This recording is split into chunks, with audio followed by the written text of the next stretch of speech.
So nothing happened this past week.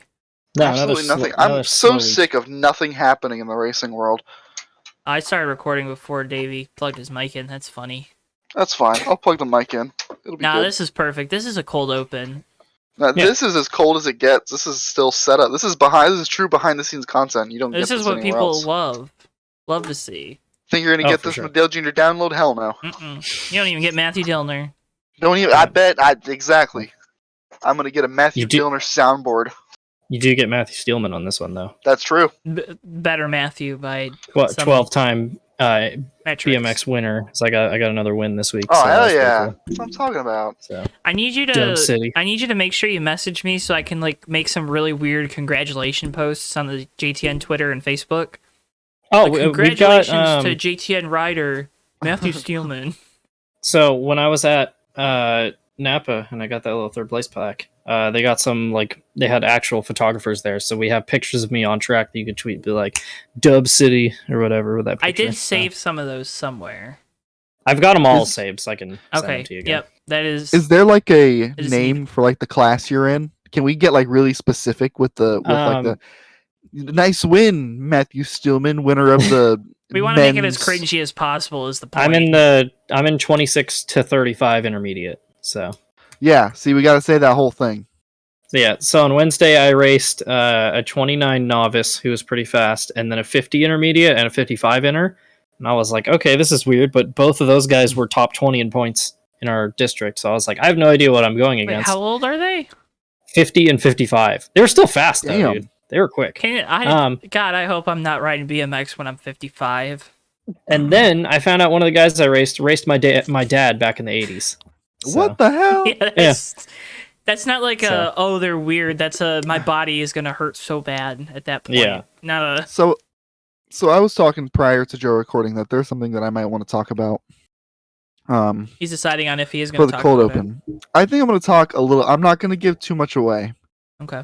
All I'm saying is that, and this will come back. Hopefully this comes back. If it doesn't happen, I'll bring it up again. But if it does, I'm not going to bring it up again. You're just going to have to find out, and I'll do it on the show. I may have a connection that has a connection to a certain something, and I may be trying to get a hold on that certain something, but it remains to be seen if we'll get a hold on that certain something. So just keep your eyes peeled over the next few months. Because gonna make anyone angry? No. Okay. It's gonna be pretty. If it can be pulled off, it's gonna be quite incredible, and we should 100%. I feel like we can profit off of this if it happens. If it doesn't, then that's okay, because we will have tried. Do we profit off of anything? Yeah, this will be good content. Okay, this will be a good little So Ooh.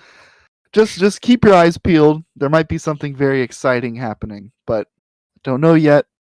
I just want to say that's a tease. That if it does happen, I'm a legend. That's the first tease ever. It is a tease. But it's, we got to do it. We got to do it for the people, Joe. It's the people. The people matter. The people want what they want. And I want to try and give them what they want. Anyway. All right. Well, Joe, you look good today. Thanks. I don't know what it is, but you look good. You look like you're really well put together right now. He mentioned he was going hatless before you were in voice. That's not a bad show. That might be what it is. You look good, bud.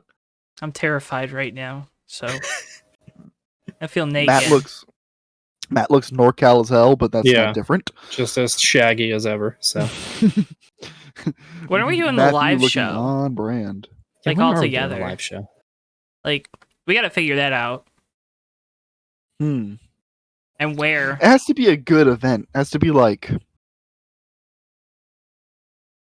How about Indy next year? I'd be down for that. I'd be down.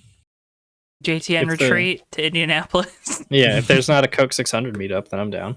Yeah, basically. Well, there will be a Coke. I was talking about this upcoming weekend, because there will be a Coke 600 meetup. We all know that.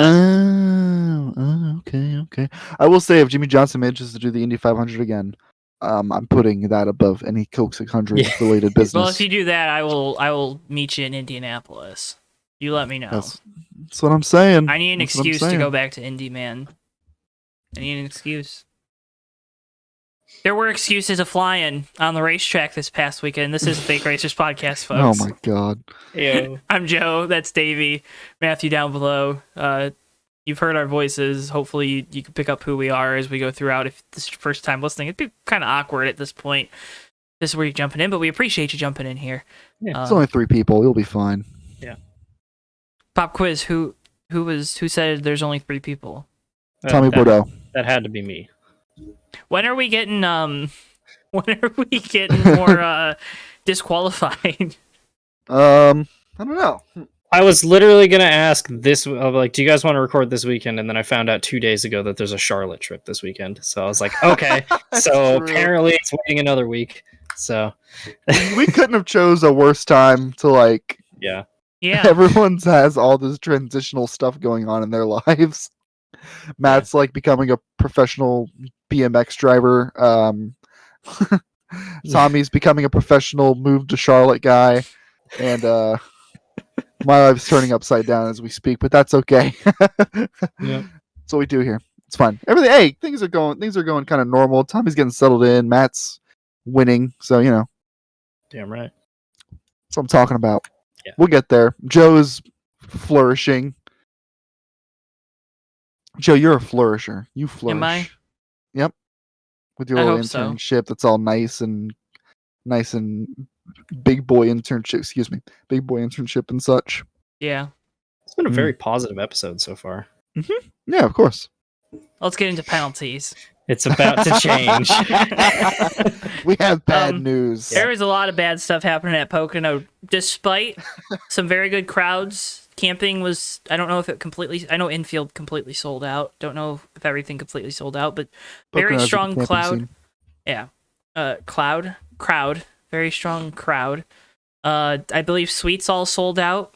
Grandstands were very close to a sellout.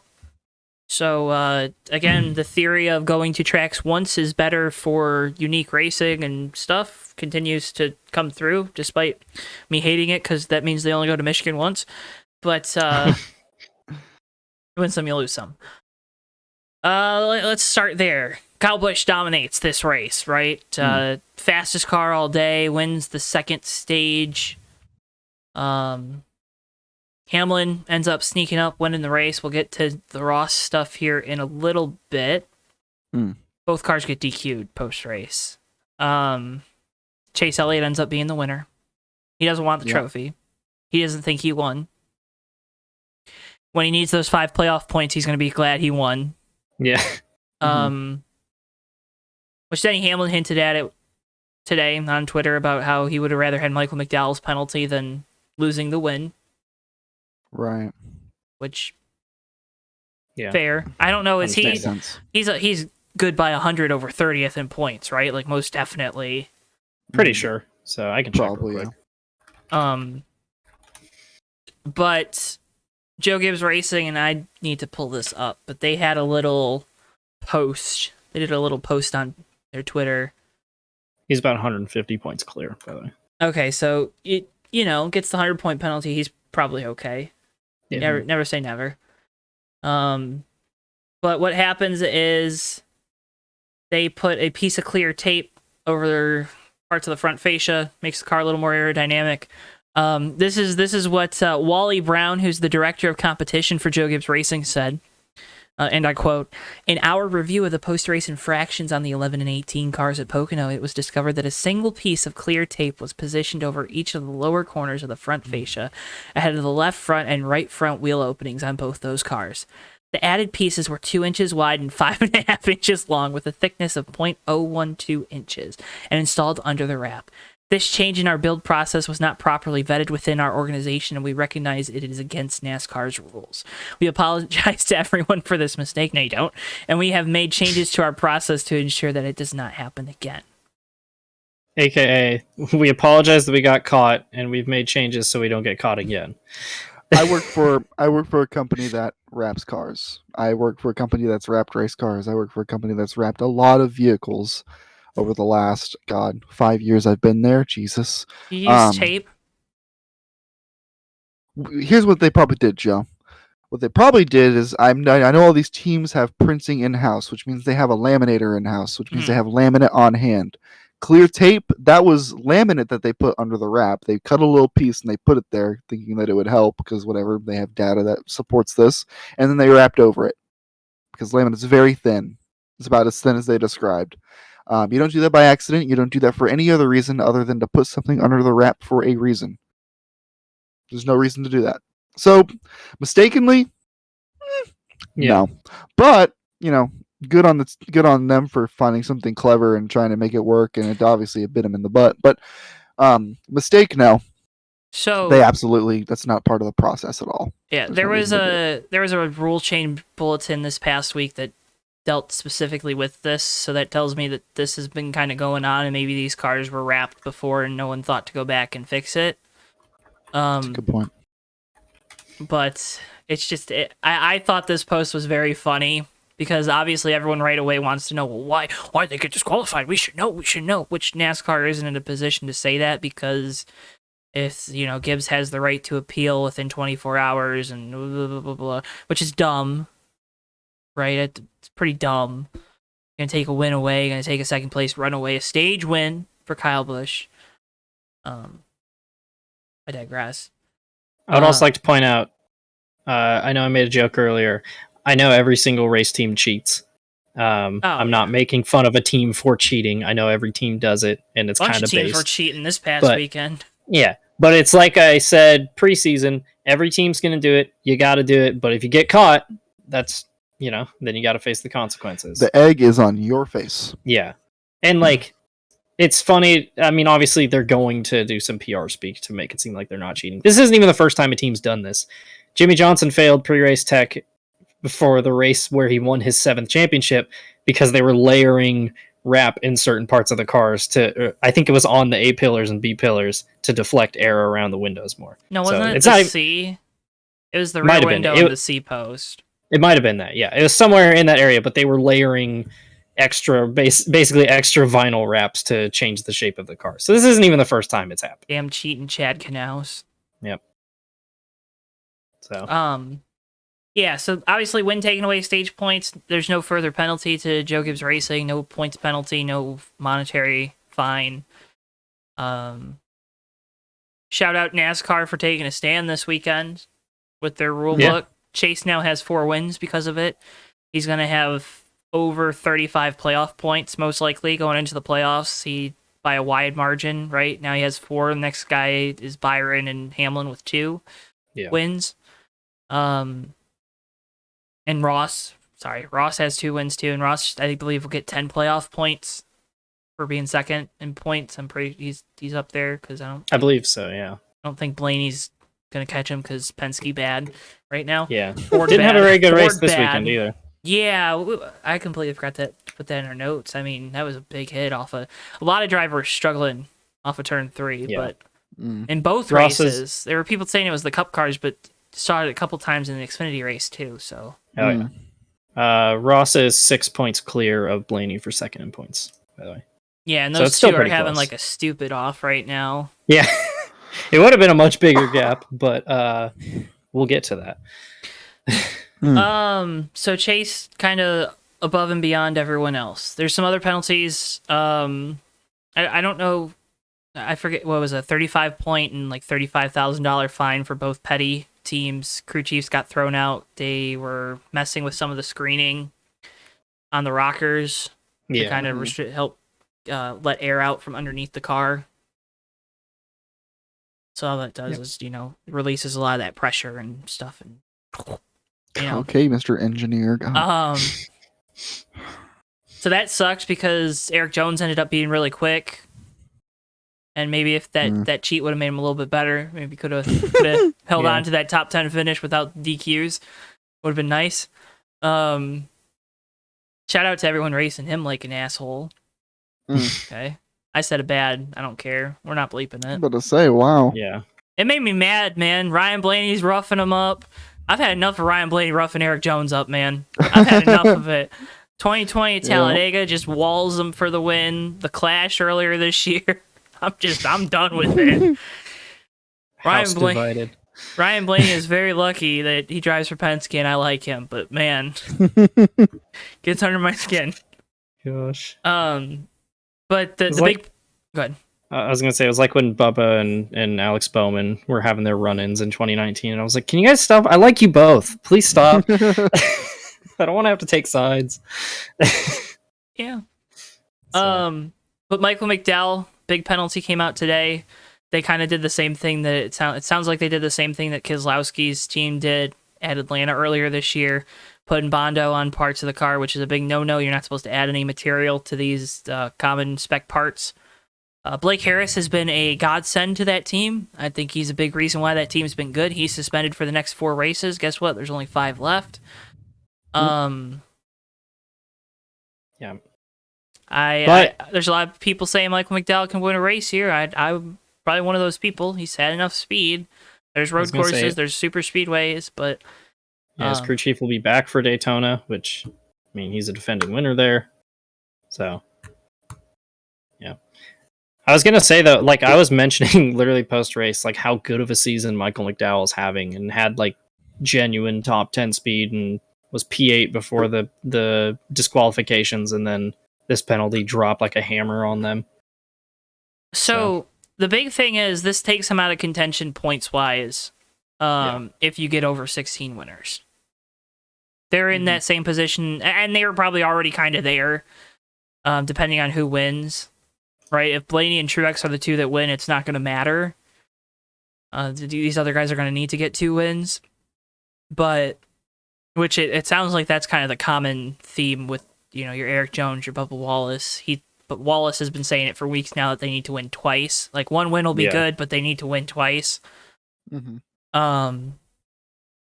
Kurt the penalty, Busch, they were a point behind Austin Dillon for 19th in points. Yeah. So Kurt Busch, we still haven't heard any updates on how that's going to work. It sounds like he's going to probably do a test on Thursday, I would assume, Thursday or Friday. Because Xfinity and IndyCar are practicing, I think, Friday at IMS. But that's a big thing because he could drop further in the points, and then he's kind of the guy on the wrong end of the stick. But the penalty for McDowell is big. Yeah. You might even get a situation where Kurt misses a number of races, and like he would get a playoff waiver, but what if he doesn't even start in the playoffs if it ends up being a severe enough issue? You obviously hope it's not something like Junior in 2016, but you never know. Yeah. Let's talk about that. I kind of have things are all over the place in our thing, but Kurt's taken a couple big hits this year. A lot of guys have taken, you look back at Austin Dillon in Atlanta, that he said it wasn't as big of a hit as it looked, but it came out the NASCAR had 7 different drivers wearing mouth guards. I think Ryan Blaney said something about that's probably not a good thing. I would disagree, just because you're getting data. I mean, car's safe. No one's died yet. I'm surprised that's not really more of a thing, to be honest. What? The people wearing mouth guards in race cars. So it's not wearing it to protect their teeth. It's wearing it so they can get a better reading on the force to the head. Okay. Yeah, it's a sensor. So like, because I know a lot of it, so you don't bite your tongue, obviously, when you hit something. So yeah. So the big thing is with these hits, and I think the thing that kind of did Kurt in was you have that action where you hit and then you hit again, right? I think that's probably what did him in. And obviously having a couple big hits this year. You look, Talladega was a big one. Atlanta had a big one. Had one a couple weeks ago too. Not Atlanta, but he did have another big hit. I know he wrecked at Darlington too. I remember that. Yeah, so he's had a couple really big hits this year. And you hate to see that, right? He's probably had a couple big hits in his life, in his race time that, go undiagnosed because be a man.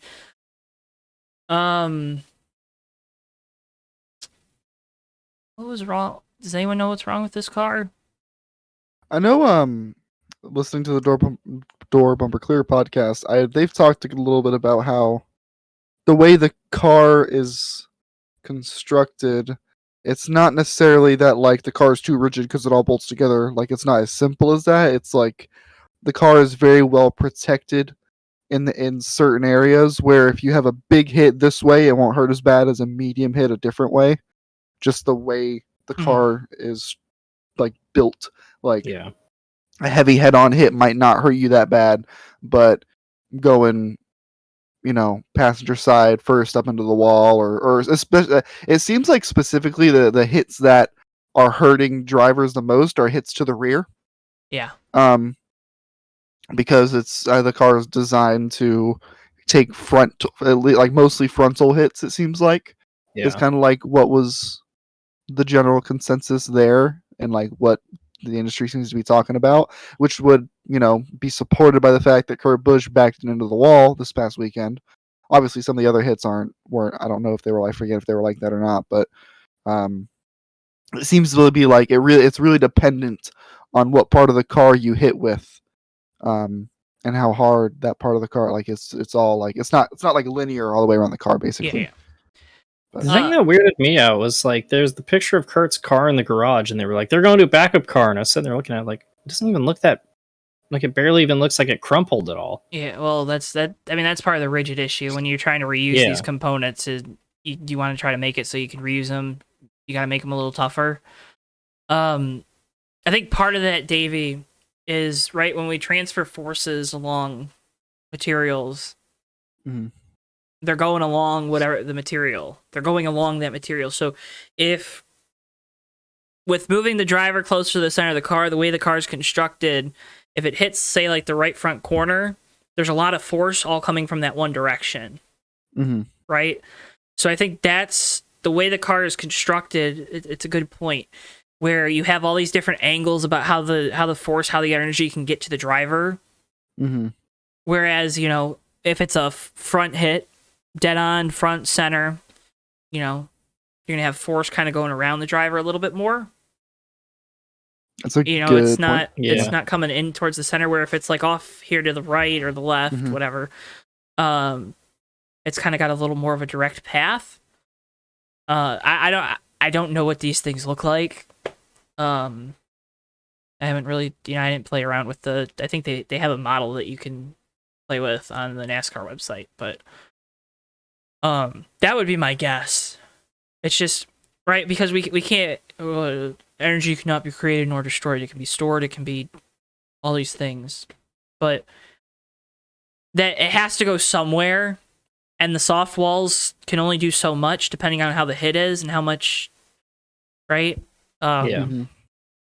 I don't know. It's tough. It's tough because you heard all these concerns with this car last year.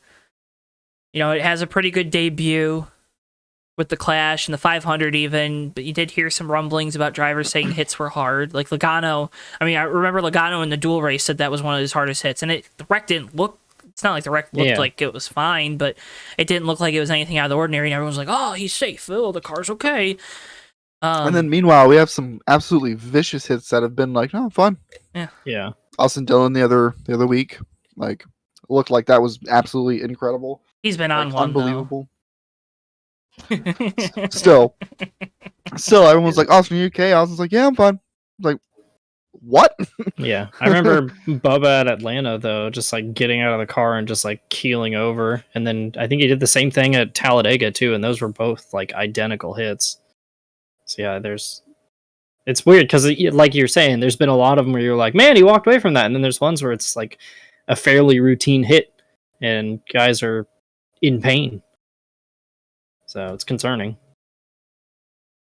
With all that being said, though, Ty Gibbs ends up getting the call to fill in. It was between him and John Hunter, it sounded like. Gibbs got the nod, which to the surprise of nobody. I mean, it makes sense, but also, I think part of it is it's a lot of it might be some Joe Gibbs PR maneuvers with Kyle, and we'll talk about that towards the end here. Yeah. But Gibbs has a good top 20 run. It struggled early on. They came down pit road every chance they had to make adjustments to the car, which good on. I think it's Billy Scott on that car. Good on him. Good on that team. It was a good overall run. I do think, for the most part, he looked a little lost, but he ended up putting together a good finish. Obviously, and first time in the car, didn't get any practice. Right, Yep. Zane Smith is kind of the compare. That's where you could probably draw a comparison. But Yep. even then, Zane had some practice laps. Yeah. But it's a promising run for Ty. Yep. No one doubts Ty Gibbs' talent behind the wheel. I don't think at this point, right? You can make all the daddy's money, grandpa's money, quips that you want, but you're winning. Still takes talent to win, even if you're in the best car. So last thing with the Cup race, Ross versus Denny continues. Does it though? Does it? I think Denny still owes him one. He definitely does. Even if he did get him back, he still owes him one. I think this was a very This was old school. We've been seeing this in the Cup Series a lot recently, where it was either all right, I'm going to put you in a position where you're going to lift, or you're going to put yourself in the wall. And he did exactly that. Ross Chastain, 11 times out of 10 is going to go stuff himself in the wall because he's Ross Chastain. Obviously, Denny ran him high. Denny ran him aggressive. Denny ran him, like he did. I don't think he stuffed him in the wall like people are saying. Yeah. He still owes him. Definitely. Right. Here's the part that gets me. And I was thinking about this, and they said this on the Door Bumper Clear podcast too, where it's like Ross Chastain has a chance to not stuff it in the wall there. He has every opportunity to not put that thing in the wall, and he goes and does it. You want to know where he probably would have finished if he didn't stuff it in the wall? First. Yep. You don't have to do that. Anyway, it was just a little funny when I thought about it. Yeah. Yeah, I just don't care. I'm just kind of over it. Nah, but NBC. Like, just quit talking about it and be about it, Denny, and he was about it, so awesome. Yeah. I mean, this is old school. It's that, like you said, we saw it at Atlanta. Yeah. We've seen it a couple times this year. I'm going to put you in a position.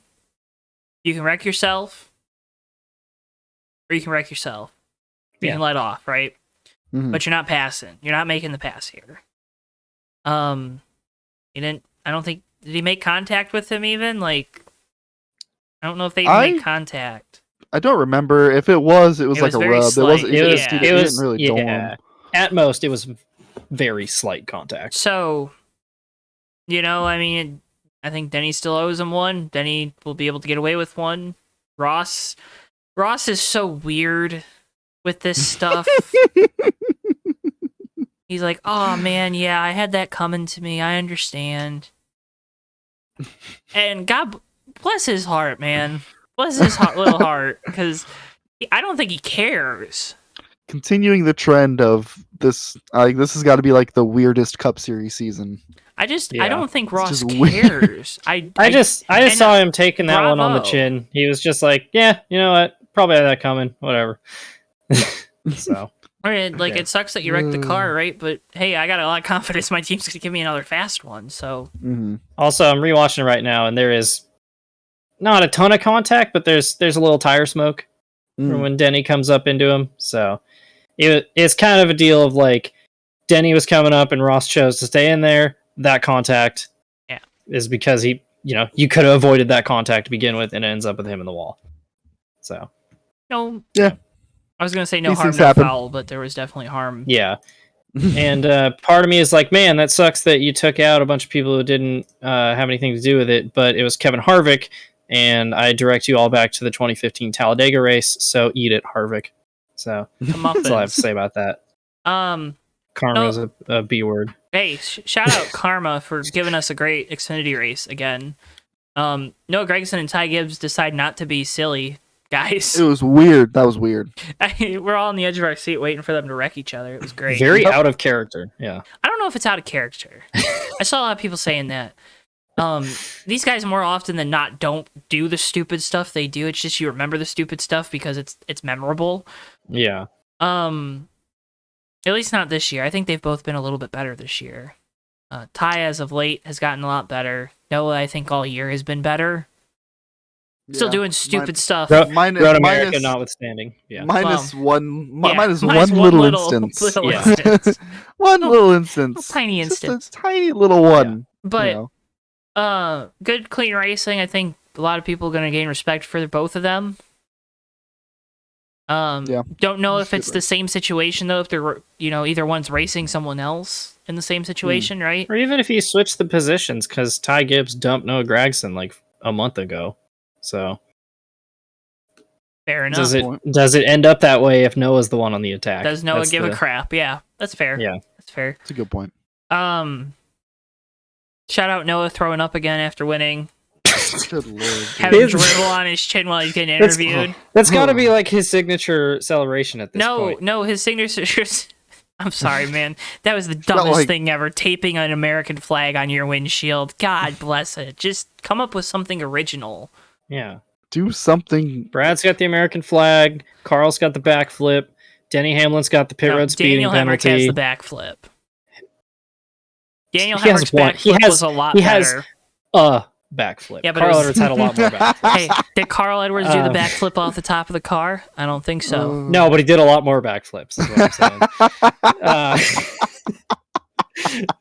Also, I had a really good Denny Hamlin joke that nobody even acknowledged. So. I heard it. I didn't hear it. Ross Chastain has the watermelon.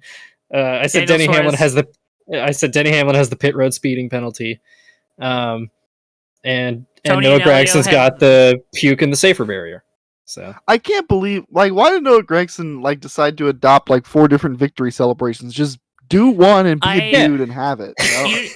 That's the thing. Noah, to give him credit, he is so good at fan engagement. oh yeah, Oh yeah, He is so good, and I think that's part of it. Oh, look, they're gonna stay around and they're gonna watch me do all this stupid stuff. I'm gonna do as many stupid things as I can to get people to stay here. yeah. it's I like get it. it's like he heard when you guys were ripping on Austin Dillon for how he has 3 victory celebrations. He's got to do the chest slide and then the dab and then he's got to And do then he's got the Cowboy 6. yeah. You know, And then Noah Why are we Gragson's talking about I that? could I don't remember what it I think was. It was a pre-me episode though, I think. man, that's a good question. I But then forget, Noah yeah. Gragson's yeah, so then I got to puke and then I got to tape the thing to my windshield and then I got to do a thing where I pray next to the flaming tire tracks like he did don't at forget climb Daytona. the fence. Got to climb the Then fence. he's got to climb the fence. Get down, shotgun a beer that someone threw at you, Yeah. and then maybe just maybe we can get to victory lane. It's been 4 hours. Noah, come on. Yeah. Get your trophy before we take the win away and give it to second place. Stands are empty by that point and he's doing a friggin' biathlon. It's his air guitar portion of his celebration. Yeah. Oh my god. But shout out to both of them having a really good finish. There were a couple hard hits. The Jeb Burton not going down pit lane challenge was pretty funny because they're like, Oh my God. he either can hit the pit wall or he can go where he went. He chose to go where he went. It's no, he could have went down pit lane, but okay. Yeah. I mean, I get it. You don't want to say the obvious. It sounds like our motorsports might have to shut down one of their cars because they've torn up so many.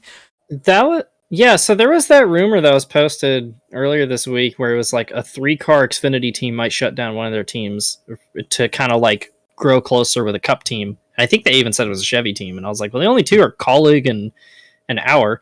Colleague already has a cup program, so it's not them. And Colleagues with shut Hour, down AJ Allmendinger's team. yeah. But if you look at Hour, Jeb Burton has been clearly maybe not speed-wise behind the other 2, but he's gotten into a lot of problems this season. I believe he's the highest in points out of the 3 of them. No, I think Alfredo is. Let me check. Oh but- man. It's still Jeb funny. Burton, he's 17th. Alfredo, yeah, they're 15th, 16th, 17th. Burton's the lowest. Oh, okay. Well, that makes more sense. Yeah. Jeb Burton has had a weird. He's gonna wreck the dog food out of you, you know. Yeah, The dog food. I was running errands with my roommate and I just checked Twitter and saw his car airborne and I was oh my god, and then I watched the video and I was oh my god, it got upside down. So that was kind of wild. And people applauding them getting the car flipped over faster. It's it's a different car. yeah, Whatever. should also emphasize we are glad Jeb Burton is okay, but it's been kind of a clown this season. So A little bit. I think there's a lot of resentment towards his last 2 teams. I mean, you can trace it all the way back to his first year with Turner Scott. I mean, Jeb Burton's got to be one of the unluckiest drivers I've ever seen, because he had 3 times in 4 years he had a major sponsor bail on him when he had like a really promising ride going. Nutrien bailed on him just to re-up with colleagues. Yeah. 16 car. That sucks. So wait, Can you imagine that? You get told, oh yeah, they're not coming back next year. And then your buddies and stuff, they're talking about, oh yeah, it's going to be on the other guy's car. Yeah. God. Yeah, here comes because Landon Castle with his crypto scams to take your ride. That's going well. That's not a Landon Castle like burn. That's just a crypto. That's a Voyager burn. Stupid. So. This Voyager declared bankruptcy. I really want. I'm pretty sure. His car since then. I don't think so. They were the first week. They were the first week after they declared bankruptcy. I don't know. If it's happened since. I'm pretty sure they paid all up front, so I think Landon's fine for the whole season. But like, probably won't see Voyager for much longer. Here comes Parker Kligerman. Yeah. Parker. I wonder though, since we're going on a Jeb Burton tangent, I wonder if he's just unlucky or if he's been the common denominator in all these sponsor things. Because like, I don't remember what his sponsor was with Turner Scott in 2013, but they bailed on him. It was a tobacco company, wasn't it? It was like Arrowhead or something. Something like that, yeah. And then he goes to Thor Sport, and Estes. Oh my god, my voice. Estes bails on him right at the end of that year. And then, ironically, is on his Cup car the next year. And then he goes to RPM's Xfinity team, and that sponsor bails on him midway through the year. Yeah, what was that? It was, oh my gosh, what was that? I can't remember that. And then you have, obviously, Nutrien after he, got that ride. He's just been unlucky, so... See, I don't know if it's unlucky if you're the common denominator. Yeah, or maybe he sucks behind closed doors. I don't know. I don't know if it's that. I don't know if he's as marketable as he outwardly looks and sounds. Yeah. I think he has talent. He was really good when he was with Turner Scott that truck season, but even now he puts up some pretty decent runs for hour and all that. So it's interesting. Well, Jeb Burton's going to be the subject of a Slap Shoes video in like 15 years. Oh, yeah. Yeah. What could have been. Yeah, what could have been with random driver. Yeah. Formulas. They're good videos, though, but formulas. Oh, yeah. Mm-hmm. We love formulas. We're saying this in a call with a noted Dylan Kwasniewski defender, so. Hey, that is a joke. I can't stand that kid. Oh my gosh. Speaking of kids, Truck Series, Chandler Smith wins. I didn't watch it. I was in the car. I listened to it. I didn't watch it either. Yeah. Dane Smith. Todd Bodine got taken out, unfortunately, like very early. Didn't he go like 3 wide with Haley Deegan, and Deegan like slid up the track or something? And that's what I heard. He was like, "Oh, it's all her fault," and it's like, "Brother, you went 3 wide." Yeah, I heard it. I heard it was actually his fault. I mean, he's got 800 starts. He's allowed to be an idiot sometimes. Although it is Todd Bodine. So not when he's a commentator for the broadcasting company. That's the thing. Like, you can't hear if Parker Kligerman's out there saying stupid stuff, or Dale Jr.'s out there saying stupid stuff about other drivers. It's kind of weird. Kind of weird. I'm watching it right now. Who else drives? Those are the only 2, right? Dylan Welch, I guess. He drives. He just got pinched. He was in the middle 3 wide, and then he was the one that made it 3 wide, though. Is my point. Yeah, kind of. He's the one that stuffed his nose in there. So he's got room under Haley going into the corner, right? And so he kind of goes low, and then as soon as he does that, she goes low under Timmy Hill. So they're 4 wide into the corner, and then all hell again, it sounds like he's at fault. He's the one that's advancing. Timmy Hill's sliding back. He's the last truck advancing. In that situation, Haley Deegan's also trying to advance. Right, but she's ahead of him already. Do you see what I'm saying? Yeah, like he's the last guy advancing. So you're like at the back of I'm not saying Todd is absolved of any fault, but I'm just saying it's not one. No, I'm not. I'm saying it's not all on him. Yeah, you are. So. Yeah, you are. Yeah, you are. I don't think I am, Joe. Yeah, you are. You know, I've pretty been Pretty sure I know what's going on in my head more. for the camera. I've been kind of looking at my phone a little bit, but I have been listening. I will say, when that started happening, I was no longer listening. IndyCar did the double in Iowa. Just gonna move on from that. Yeah. Davey getting us back on track. Joseph Newgarden dominates, wins day one. Race one. Jimmie Johnson looked quick. It's pretty good on new tires. Then falls outside the top 10. I think, right? He finished 11th in the first race? He finished worse than that, I believe. 17th then? That's the other number that I heard. 11th or 16th, I forget. Oh, okay. He was very quick. Yes. He was very quick. He just, old tires at the end of the run, he didn't seem like he did a good job conserving them. Which, To be expected. what, fourth oval start, third oval start, then fourth oval start the next day, which he improved in. So Newgarden dominates the weekend, really. Race one. Hey, shout out Hy-Vee. Dude. Iowa looked Activation. nice. That's how Iowa you do looked it. like a big event. It's crazy. That's how Maybe you do it. it's crazy if you're gonna let Gateway and Nashville bring in temporary grandstands. NASCAR, maybe you can bring in temporary grandstands for your own track. Weird. I don't even think Gateway brought in temporary stuff. They like, built some stages for concerts. Jimmy finished 11th, by the way. Yeah. 11th. So, Okay. All right. I I'm was- sorry. I had less faith in him than you did. That's because I got that Jimmie I just Johnson fan remember- club membership and you don't. Well, I just remember. I forgot to get that. I just remember that he had a little bit of trouble at the beginning of the race, so I was like, I forgot how he rebounded. But Yeah, he spun. Yeah. And that got him off cycle a little bit, and that's actually what ended up helping him. Pato O'Ward wins race 2, but not because he was the quickest. Joseph Newgarden, again, was quick. And then brake part. He gets checked and released from the infield care center, falls on, and gets an abrasion on his head, sounds like, right? Is that, Yeah. gets airlifted to the hospital. Scary. From what I heard, it was ridiculously hot at the track, so probably dehydrated, especially when you're running a double header, so you're working twice as much as you normally do, and then also you crash, and so It was a There's a big lot of- hit. yeah. I mean, it was a big hit. Most hits So, there are what- big hits. Wouldn't be surprised if he was, a little dehydrated and not feeling great after that hit, and then just fainted. Unfortunately.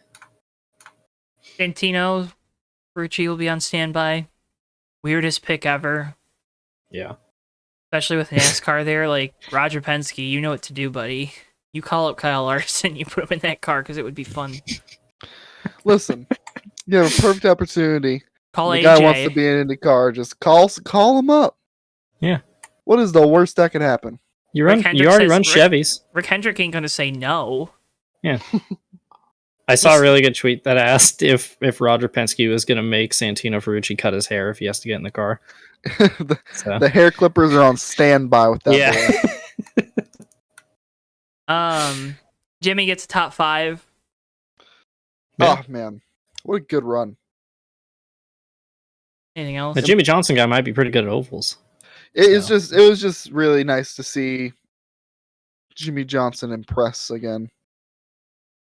And let me tell you, there aren't a lot of drivers who I think bring style to oval racing. You think of drivers that bring a style. You think like, and this one's going back, and this one I didn't actually get to witness for myself, but like Greg Moore was a guy who brought like flair to like oval racing, and then you look at NASCAR, and there's definitely personalities that bring their own style to it, and it was really nice. Like I feel like people underrate the kind of style that Jimmie Johnson has when it comes to oval racing, where I mean, the man took it 3 wide up in the gray on day 1. Like that is just you just don't do that. I mean, obviously he had good tires and he was fat. Like he was, he made quick work of it, but like still, that's not like that. You could just tell that was a little bit of NASCAR oval driver coming in. Where like, no, I'll just go up here.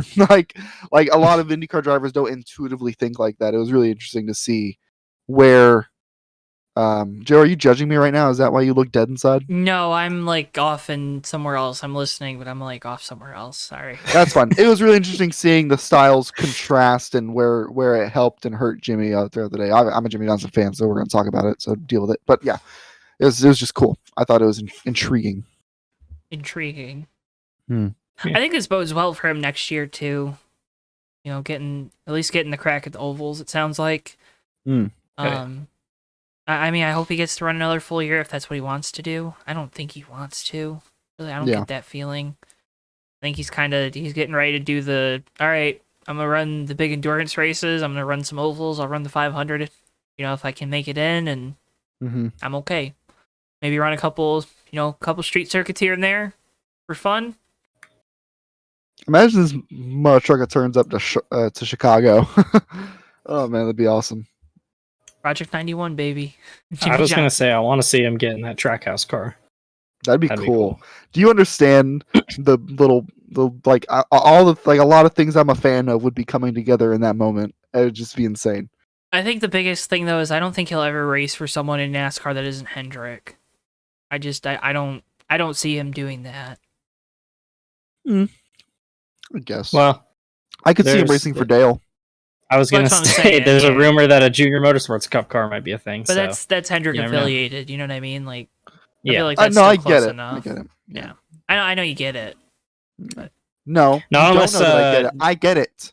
Okay. The only other team that he's driven for, Randy Moss, is making a comeback to NASCAR. So. Yep, next gen Randy Moss. Oh, really? Yeah. Yep. What? When? Write that one down. So. 2008 truck race at Bristol, to be precise, Joe. No, I meant like when is he making the comeback? Right now. Chicago street race, clearly. They're just gonna bring out all the NFL owners. Yeah. Get in here, Emmett Bring Smith. back Hall of Fame racing while we're at it. So. Again, the Hy-Vee activation was awesome. Hopefully, this is back on the schedule next year. Hopefully, NASCAR gets the National Touring Series back to Iowa too. Yeah. Because that area of the country deserves to have a race. Take one from Kansas. I mean, I guess it was close to Kansas. Blah, blah, blah, blah. Yeah. Made the argument about Road America and the Chicago Street Course, which completely forgot that was announced this last week. Although we've talked about it, maybe we'll talk about it later. We talked about it a lot. Yeah. It's cool, I guess. Sucks for Road America, but cool to go to Chicago. Yep. I think it really sucks for Road America, which. I assume they're gonna have Xfinity that same weekend. Still. Mm-hmm. That's my assumption. Yeah. So maybe they pair it up with, I don't know, some IMSA stuff that isn't running the Chicago thing. Yeah. Matthew, I think you have a visitor. Yeah, that's my roommate. Okay. Just making sure. Yeah. You're spooping. He's been watching stuff in the living room. So SRX was was at Sharon Speedway. Yep, in Ohio. I didn't watch it. Because I had a broadcast at 9. No. Which that's probably why I didn't care so much. Convenient excuse. So. Yeah, right? I was about to say. Ryan Blaney gets wrecked by Paul Tracy lap 3 of the heat. Big surprise there. There were no backup cars because Paul Tracy's wrecked his car so bad they don't have backup cars. They made him run a pink car this week. That was pretty cool. Oh man! Chase wins. First guy to beat Tony on the dirt in the main event. Marco wins the title without winning a race. Yep. Congratulations. Time to bring in the chase. Yep, time to bring in playoff points. So, the whole scoring gaff thing has probably been explained 1,000 times at different places, but yeah, it seems like there was a good explanation for it as well. Yeah. Did the SRX ever explain themselves, or was it just like that one guy reporting on it? I think it was just the one guy. Yeah, I don't think they ever explained. SRX is so weird, man. They're so freaking weird. Their web presence is low-key terrible. They don't even have results on their website. I was about to say, for every 4 or 5 things they do really well, they do about 2 things just totally wrong. Just have a results page on your website. Like it's not hard. When they had Ryan Blaney's, and this is probably a CBS thing, when they had Ryan Blaney's face photoshopped on top of Tony Stewart's body. Yeah. So I feel like taking an actual picture of him. We should give the listeners a TLDR of what happened. So Marco enters with a 6-point lead. He ends up winning the championship by 2 points over Ryan Newman, except for some reason, in the second heat race of the first race of the season, he had 6 points instead of 3, which was wrong. And so if those 3 points aren't there, Ryan Newman wins the title by a point. But nobody, I had to go back, and once I saw people tweeting about what the explanation was, SRX's social media is really bad. The broadcast was on commercial when this happened, and then the broadcast just never even acknowledged what happened. But Marco and Ernie Francis got together, or I don't even think he was involved in the accident or whatever, but they end the first heat. Marco finishes 5th. They go to commercial. They come back. Marco's 12th, and he finishes 10th in that heat. What happened was the mechanics called Marco to pit road too early. So he lost all of his positions, and retroactively the officials were like, oh, we kind of screwed you, so here's 3 points back that you probably would have kept based on how well you ran. So it was for the second heat, right? Yeah. And he started the first heat, or he started the heat from wherever he started. Pretty much dead last, and he made up like no spots because of that. Okay, so to that I raise, oh, he would have finished here if we would have started him in the right position. You don't know that. Yeah, I mean that's the confusing the series thing. is for fun, and you know, whatever. The logical thing would have been to, like when NASCAR in the past, where they would black flag people for loose lug nuts, like that time where they black flagged Brian Scott, and they were like, "Oh, we made a mistake," and then they threw a caution and gave him his spot back. And it's already SRX, so competition cautions are a thing. It would have made sense to just fix it then and there and not have to deal with this. I don't think they anticipated it coming down to this, or that 3 points would make such a difference. But yeah, unfortunately they now play very loose and fast with the rules. Yeah, right. Unfortunately now their social media, which is full of people taking it way too seriously, are now tweeting about how he's a fraud champion and how Ryan Newman got robbed. Mickey and Mouse. To that I say, I don't care, because I don't like Ryan Newman. So To that I say, be nice. He cracked his coconut. But he also doesn't Newman. believe in the moon landing, so. Yeah, well, he's got an engineering degree from Purdue, so do that with that information as you may. That does not help. I don't care if it doesn't help. That's a rival school. I don't care. Either way, I'm winning. This isn't a college football podcast, Joe. I understand. It's still a rival school academically. Yeah. He's got a very good engineering program. It is what it is. SRX kind of fumbled the bag right at the end. So. Do you guys want F1 stuff, or can we just keep going? Let's keep going. Ferrari just, shoots itself in the foot. There you go. That's your F1. Max wins, right? Charles Leclerc stopped making mistakes while leading challenge. Impossible. All right, cool. Great. Just, I'm going to cut that out, and I'm going to put that in every podcast every week, because that's literally the same thing. Can you insert Charles Leclerc screaming right here? No! Okay. Thanks. I'm going to do my best. I'm going to do my best. I don't know, F1 might take the video down, because their freaking copyright stuff is awful. Silly season, NASCAR. This is Davey's favorite part of every podcast. Kyle Busch is interesting. Really, won't he leave? Toyota wasn't really parsing their words this week, were they? They were not. That was as blatant as I think it gets. I mean, and that's why I said Ty Gibbs getting put in that car and finishing top 20 is kind of like a shot across the bow. Yeah. That was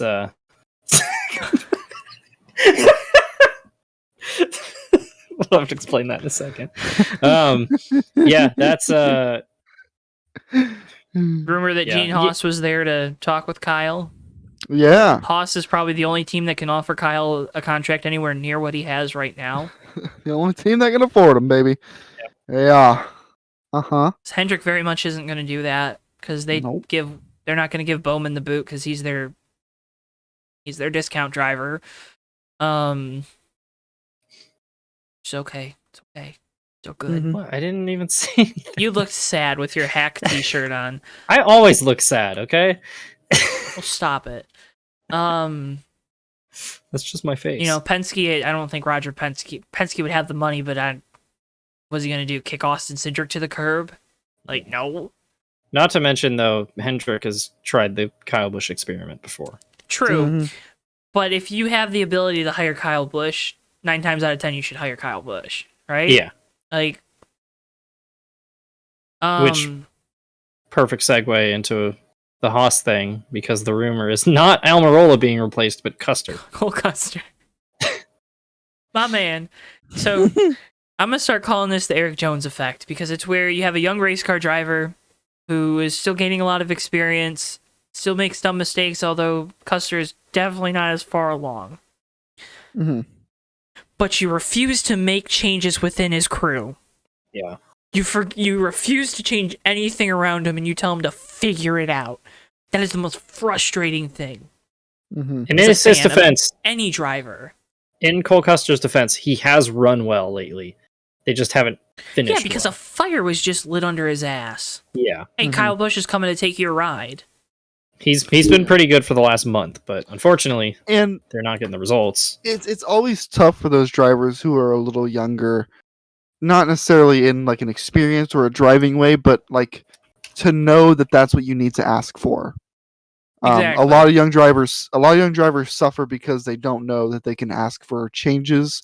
I don't know what the culture is at Stewart-Haas Racing, obviously, but I would think you'd want to empower your younger drivers to speak up if they feel that something's wrong. But maybe Cole Custer doesn't know enough to know when something is wrong. You would think that maybe someone senior at the team would see that something is not clicking there, and that they would try to make changes and that they would try to improve. But like really, that team is just stagnant in every Yeah. single possible way I can think of. Now, I should also mention that Cole Custer's only 24. Yeah. So Younger being than me. afraid to kind of raise your voice, especially like if you, so Cole Custer's dad he's like a high ranking. He's a team manager. He's a team manager, yeah.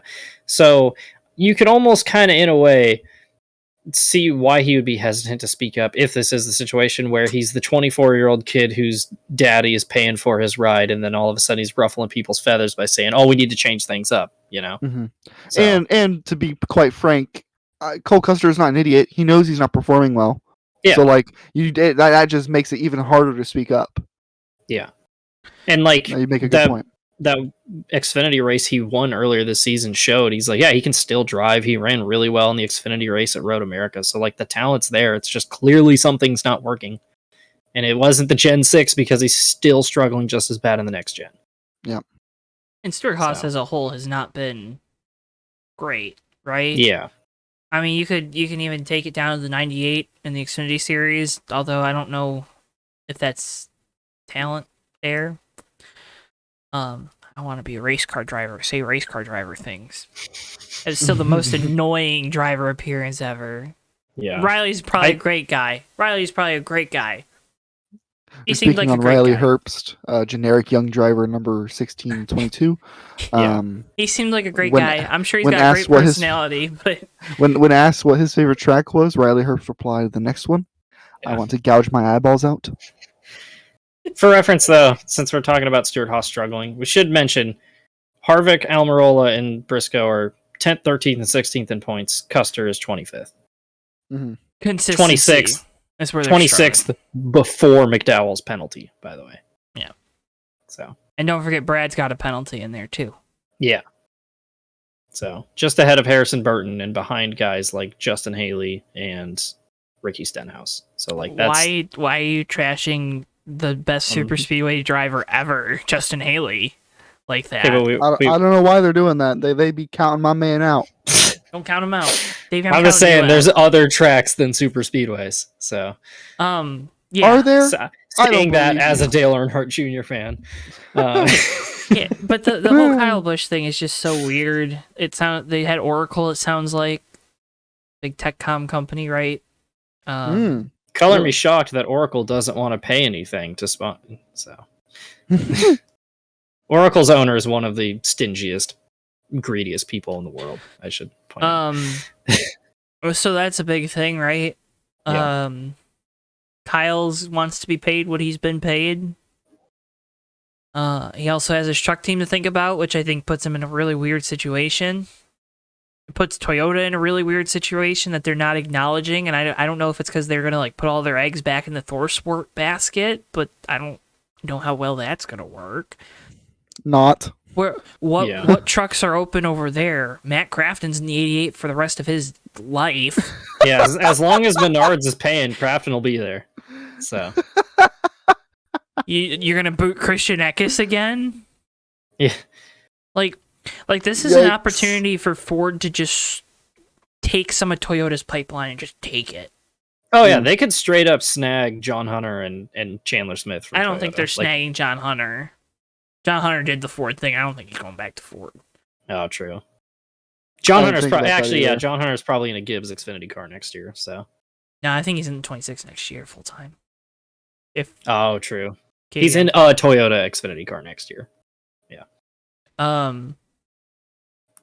So you look at like a Chandler Smith that's been with KBM, he'd have a difficult decision.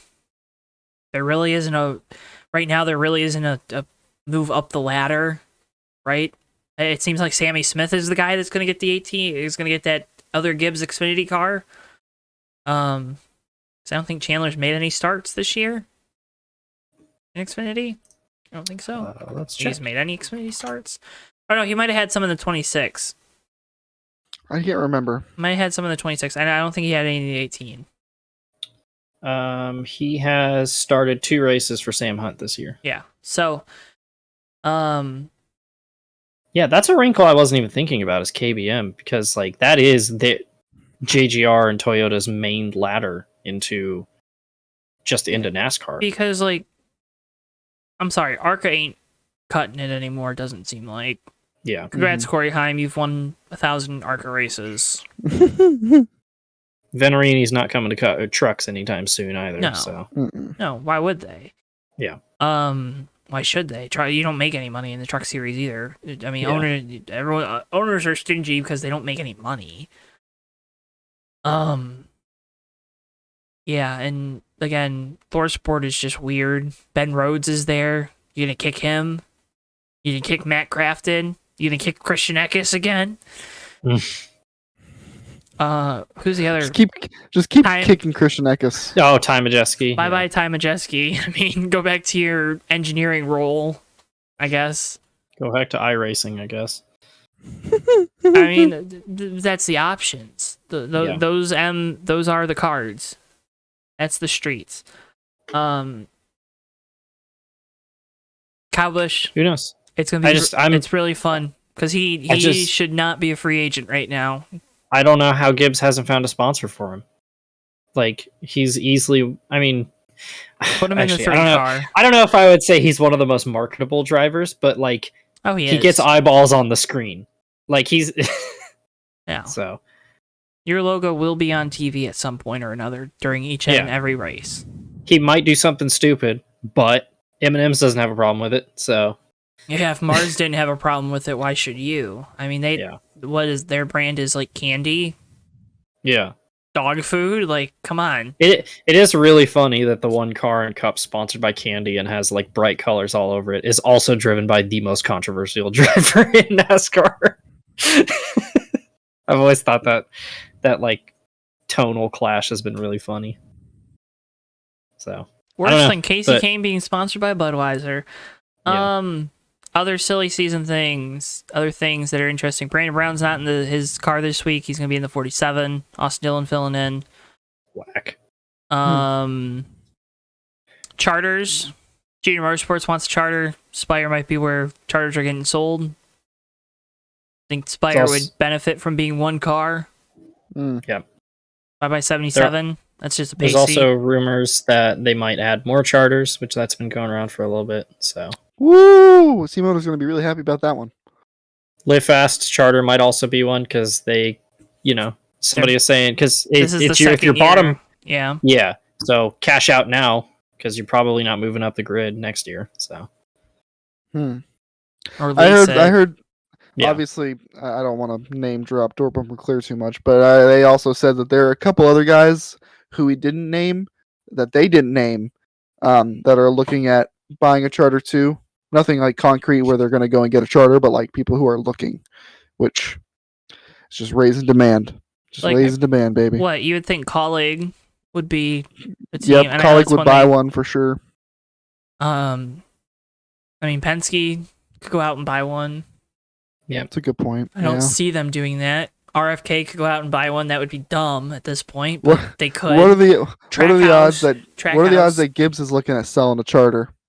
Well, could you If imagine Kyle Busch leaves. Kyle Busch leaves. They have Truex in the 19 for a year, and then they Ship out a rebrand Charger it or a Charter. 54 or something.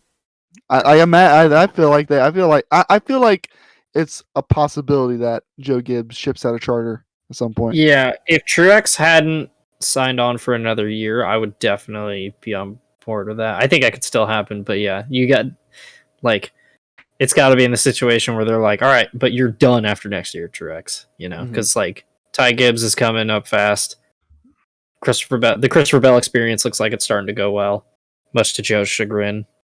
At this point, I don't care. I'm just angry at JGR management at this point. It's not Christopher Bell's fault that he got put in the pipeline behind a younger driver than him and replaced him.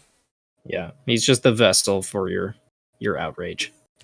Listen, after I won money off of him winning at Loudon, I'm good. We're solid. Yeah, you're like, you know what? I can be bought. I'll take my $5 and I'll go. I'm good. All good. That's all it was worth. I only put 50 cents on him and he was plus 1,200, so $6 actually. Yeah, I'll give you that one. Yeah. We're not crazy with our bets. John.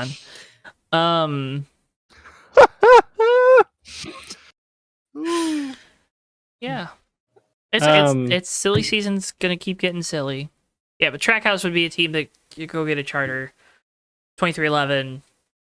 You think when Denny Hamlin retires, Joe Gibbs is gonna be like, "Here's your retirement gift, Denny, a charter." That 11 like car is going to be on like, that how'd team you know? eventually, right? Like, that's probably... It's gotta be. Yeah. It's in the name. It's not 2345. Oh my god. Yeah, they need to get the 23 and the 1, and then they need to just get another 1 car. Get the 01. The 1 and the 01. In this scenario, he's going to sign Ross Chastain then. I mean, he'd be smart to do rumors, it, right? Baby. We're just he'd be smart rumors. to do it. This has actually been a ploy by him all year to make... Yeah, it's a wrestling beef is what it is. It's like the whole redemption arc. Brother. They're like... They're rivals, and then they're going to like combine their powers and become stronger. Don't work yourself into a shoot, brother. Denny and Ross are texting each other like, we're gonna break the internet in 2 years, and we announce you're driving for my team. Yeah, it's got to be like a wrestling beef. Like Denny Hamlin like gets all mad at Ross Chastain, and then they like meet in the garage and they like shake hands like, hell yeah, bro, that was a good one. We're gonna get him. Here's a contract. If you're Trackhouse right now, or you're trying to like sign Ross like long term, right? Oh, yeah, absolutely. Good driver. You're not letting him get away. And if you're Ross Chastain, signing that deal immediately because the last like 3 he's had evaporated overnight. So yeah, no, Ross is a good driver to help build that team off of. He's very fast. It's some guaranteed a little over aggressive, but luckily that's the kind of thing that in a driver you can kind of pull the reins on if you really need to.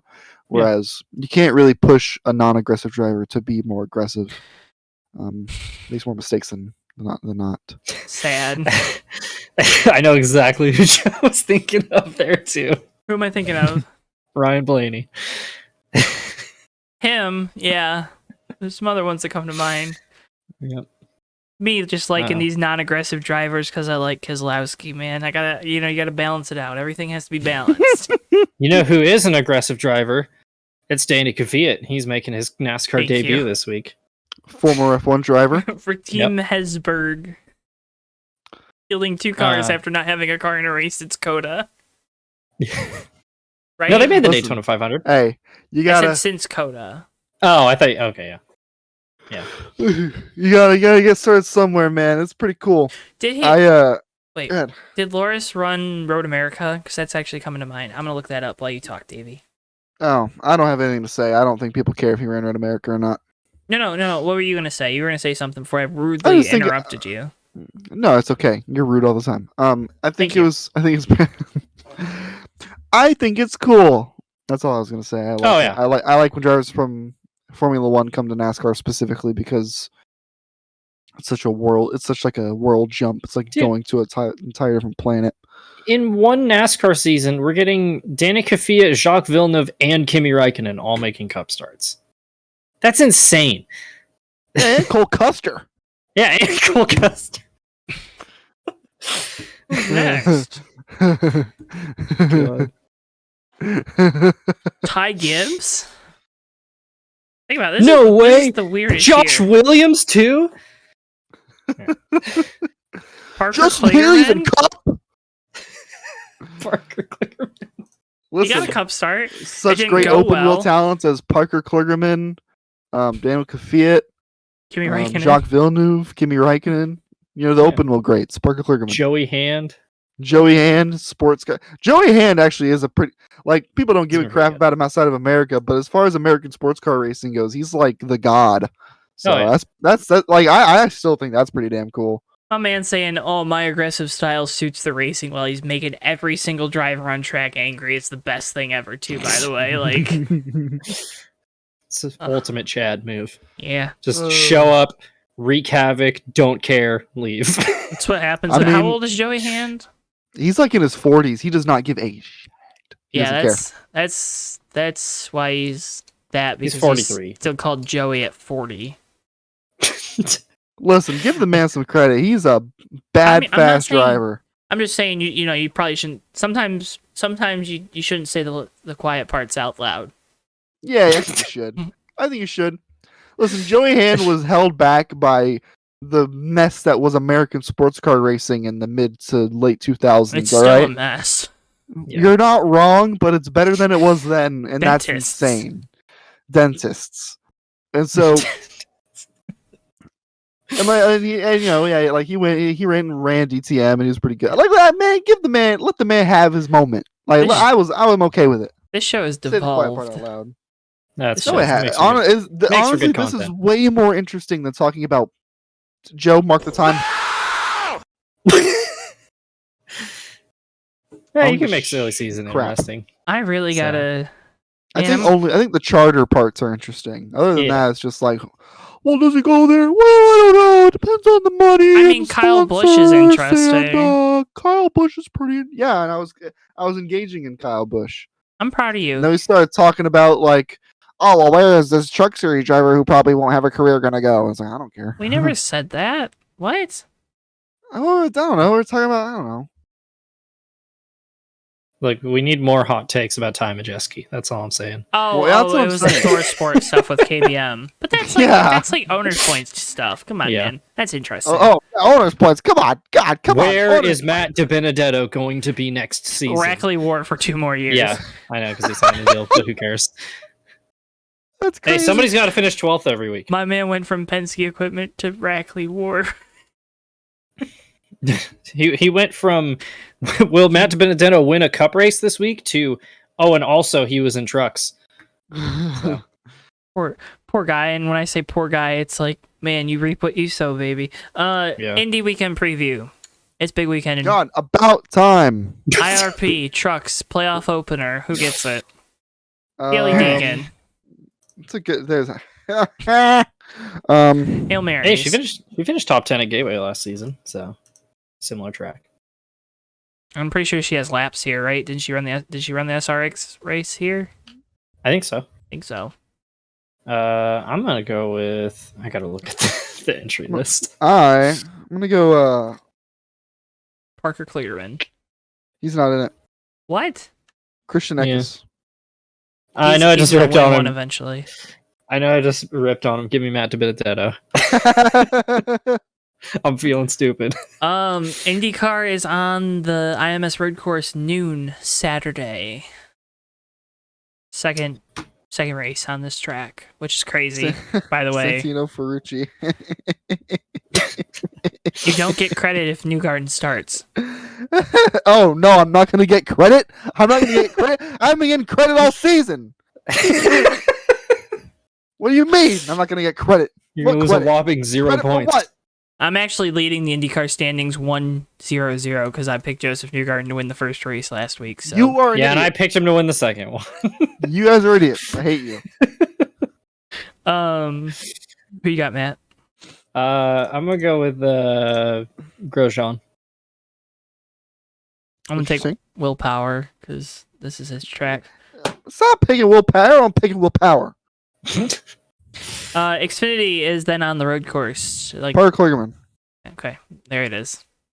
Um, He better be Ross in race. Chastain. Is he? What's he in this? 90? He's in the 92. 92. Okay.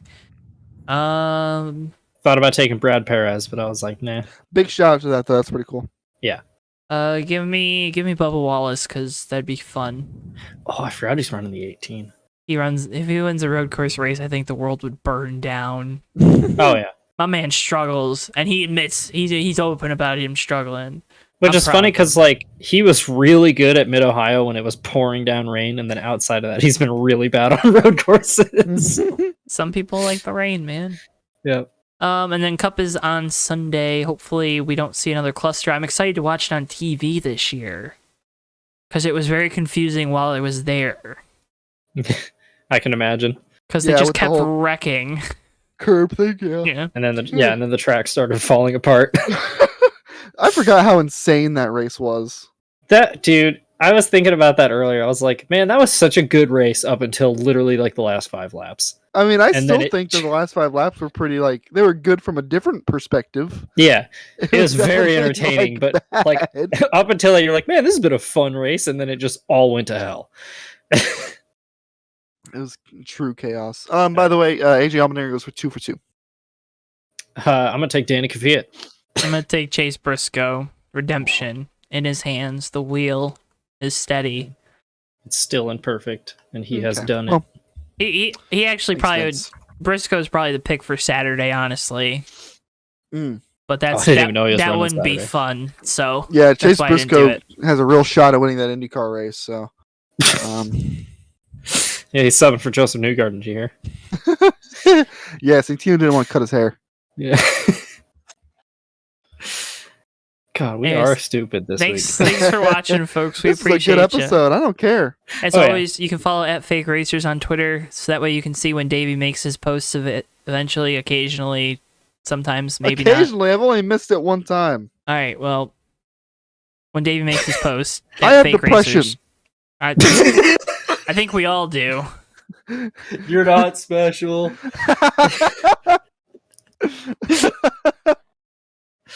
Oh my god. Been up in 4 hours, man.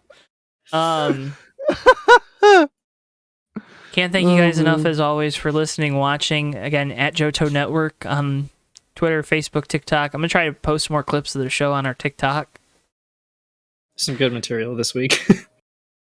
I think the people will go crazy for Davey saying stuff about Ross Chastain. I think they'll go crazy for that. Oh yeah. Can you clip that?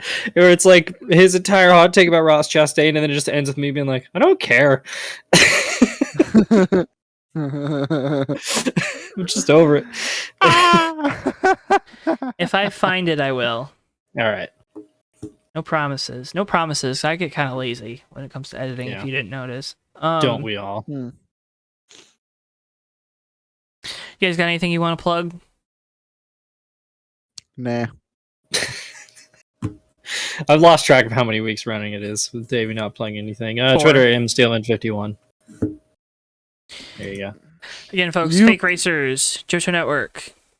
We couldn't do this without viewers like Me. Thank Yeah. you. Welcome. Appreciate you. Love you. Thanks for watching Fake Racers Podcast. Listen to Fake Racers Podcast. We'll see you guys next week after a fun weekend in Indianapolis. Bye-bye. Bye.